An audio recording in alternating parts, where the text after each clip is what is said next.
How to switch Instagram to creator account. So if you want to switch your Instagram to a creator account, then what you need to do is first open up your Instagram application, and then you can go for the upper right, which has that and then you can simply go for your profile, which is on the bottom right. Go for the upper right, which has that three bar icon. Tap on settings and privacy, and under your settings and privacy you can scroll down and you will have account type and tools, or you may have creator tools and controls. Tap on that option, and then if you scroll down here you will have add professional account.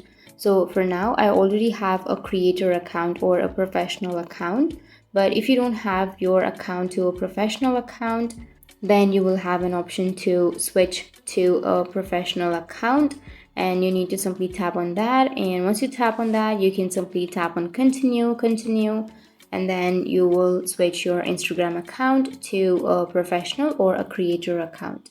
So that's it. It was that easy, and if you have any questions, feel free to comment below. Thanks for watching.